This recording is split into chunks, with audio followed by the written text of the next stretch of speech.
wa Makka wajiandaa kwenda kupambana na Mtume sallallahu alaihi wasallam, na yule mtangazaji wa hali ya hatari amekuja bwana Lamlam kuwatangazia waende wakauhifadhi msafara wao wa kibiashara uliobeba dinar 1050 za dhahabu. Watu wakaanza kujiandaa sasa. Watu wa Makka wajiandaa, wakajiandaa watu 1300 na Waislamu ni 313. Hawa wakajiandaa 1300. Walikuwa na farasi 100 na Waislamu wana farasi wawili. Walikuwa na dir'i. Dir'i ni nguo inayovaliwa mbele hapa ili kuzuia mkuki. Walikuwa na dir'i 600, wakati Waislamu dir'i zao ni 70, hazifiki 100. Kwa maana kuna watu wamekuja hawana kinga yoyote katika miili yao.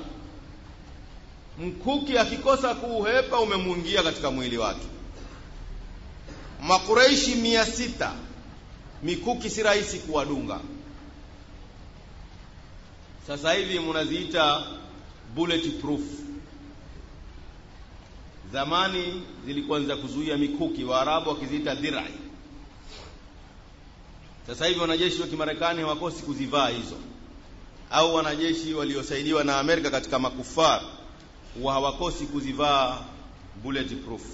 Na wengi katika ikhwa huwa mashati au mabadla ndio nguo zao. Ni wachache miongoni mwao ambao waweza kumiliki bulletproof.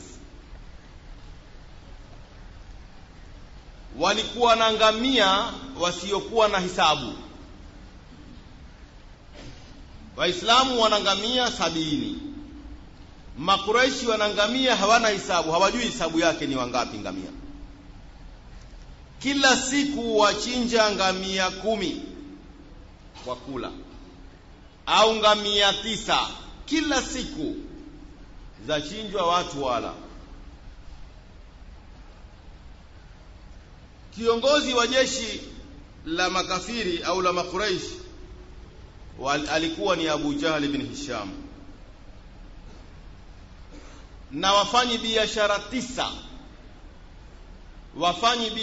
9 wa Kikuraish ndio wamejitolea kulisimamia jeshi. Laiti wafanyi biashara wetu ingekuwa wamejitolea kuwasimamia shabab, wasingechukua muda mrefu Somalia ingekuwa imesimama bendera ya Kiislamu.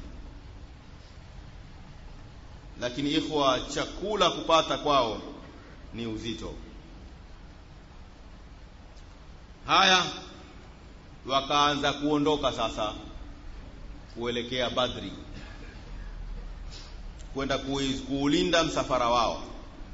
Njiani wakakumbuka kwamba wao wana ugomvi na Bani Bakri.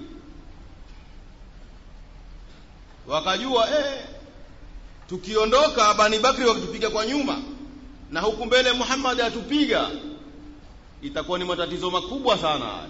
Na ni kweli kivita kupigwa huku na huku ni matatizo makubwa sana.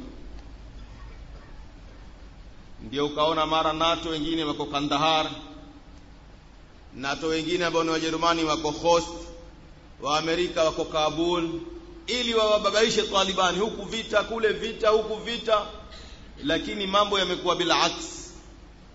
Wao ndio usumbuka sasa, kwa sababu wao mpaka waje na ndege, waje na gari, waje na helikopta.